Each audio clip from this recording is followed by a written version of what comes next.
right now, at this very moment, as you watch these light rays striking the magnified eye, similar tiny beams of light are entering your own eyes. And it's by our eyes that we are able to gain a great part of our knowledge. Nature has located the eye close to the brain so that its messages may arrive there quickly. Nature has also provided ample protection for this very delicate organ. Here, with the outer coverings removed, we see the eyeball completely surrounded by a layer of soft, fatty tissue and placed within the bony orbit, where it lies protected against sudden jolts. Seen from the side, the protected position of the eyeball within its funnel-shaped eye socket is shown still more clearly. Once again, we see the fatty cushion which protects it on all sides. Note this white stalk, which is the optic nerve, and also these muscles which move the eyeball. This is the empty eye socket within the skull, with its bony walls inside and the rim of the bony orbit in front.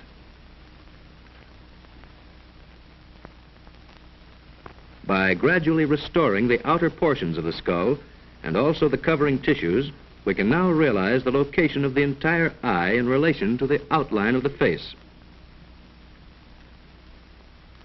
Another important safeguard to the eye is the tear gland, which secretes the tear fluid.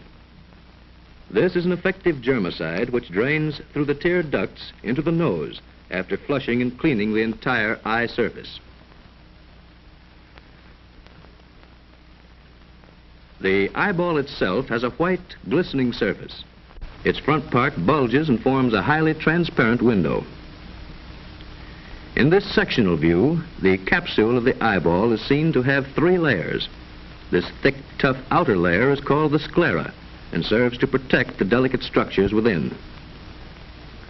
This transparent bulging portion is called the cornea. Notice also the crystalline lens, which is one of the main features of the eye mechanism. The second layer is called the choroid. It consists of 3 different belts or zones. The first zone is called the choroid proper and is the part that carries nourishment to the tissues of the eye.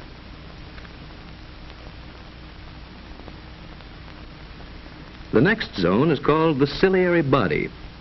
This is a broad ring-shaped band of thin muscle fibers which play a very active and vital part in the visual adjustment of the eye.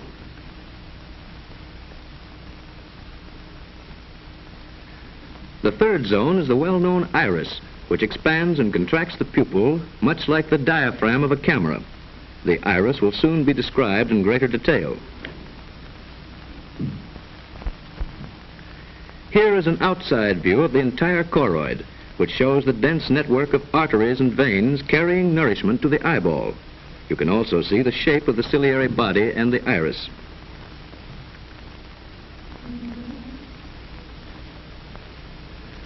The innermost layer of the eyeball is the retina, a very delicate membrane. The retina is actually a part of the optic nerve which transmits the light impulses to our brain. The retina is the most important and complex structure in the eyeball. Magnified many hundred times, the retina is seen to consist of this complicated arrangement of rods and cones, which convert light waves into nerve impulses in some manner which even science of today cannot fully explain. Between the lens and the cornea is the aqueous humor, consisting mostly of water and a little salt. This larger space within the eye is filled with the vitreous humor or body, consisting chiefly of water with some salt and albumin. The vitreous humor is really a highly transparent jelly and plays a very important part in the act of visual adjustment.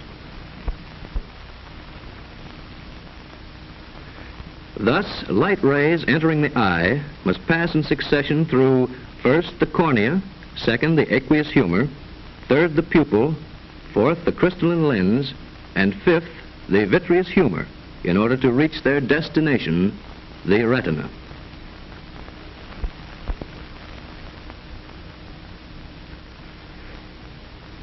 Now, just how do light rays act to form a clear picture within the eye? First, let us realize that light rays reflected from any object radiate in all directions, and that as an object moves farther away from us, the angle between the rays that enter our eyes grows smaller and smaller. And finally, when the object has reached a distance of 15 feet or more, the rays entering our eyes are practically parallel. Now, nature has provided that parallel rays shall produce a sharp image upon the retina without any effort, and, as one may say, with the eye in a state of complete relaxation. But if a distant object approaches the eye, the angle between entering rays again grows larger. This increasing angle changes the direction of the light rays as they pass through the lens, so that the sharp image falls behind the retina. As a result, the image upon the retina tends to become blurred. This blurring causes a response or reflex within our brain, which brings about harmonious internal adjustments of all parts of the eye. This adjustment is called accommodation. Accommodation restores the sharply focused image with marvelous speed and accuracy. This is all the more remarkable because the distance between lens and retina is fixed, and the lens itself must change its shape. Now compare this with the focal adjustment of a camera. Here the lens remains unchanged, but the film itself is moved until it reaches a sharp focal image. It is also necessary that both our eyes be fixed upon the same point in order that we may see an object clearly.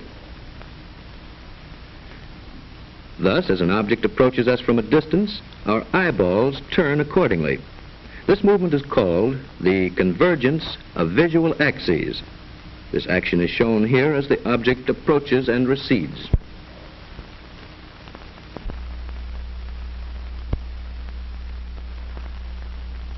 Here, in addition, we see the lenses accommodating their optical shape under the combined influence of blurred image and eyeball movement. And now let us look at this highly enlarged view of the lens itself. It has a soft, yielding body and is as transparent as glass. But it also has a firm, ball-shaped central core or nucleus. It is contained within a thin, elastic membrane and is suspended all around by a spoke-like arrangement of delicate threads or ligaments. The lens itself lies between two liquids. These liquids can exert pressure. All liquids cannot be compressed. You may ask then, how is this soft, pliable body of the lens made to take on the different degrees of convexity necessary for accommodation? In order to explain this, let us again call attention to the important ciliary muscle, which we see here in the diagram. This muscle is shaped like a broad ring which can expand and contract. Whenever it does contract, it must press upon the non-elastic vitreous humor. This liquid is confined within the rigid capsule of the eyeball and must, therefore, exert pressure upon the lens. Now, the lens as a whole cannot give way against the equally non-elastic aqueous humor and its confining cornea. So the only part which can possibly yield to the pressure of the vitreous humor, or body, is the soft substance of the lens.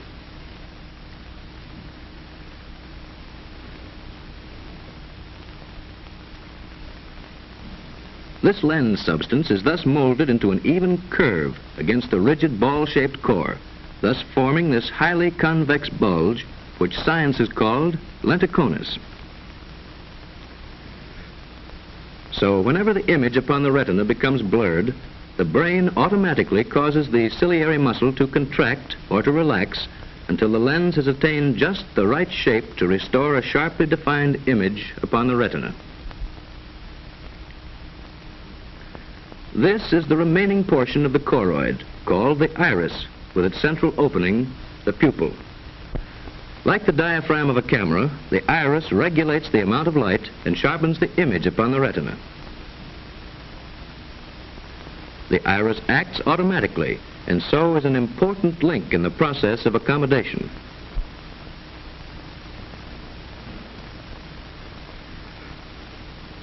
Its action is caused by two sets of delicate muscle fibers within the iris itself. These muscles are shown here in simplified diagram. These spoke-like radial fibers pull the pupil open. This ring-shaped muscle around the pupil closes it.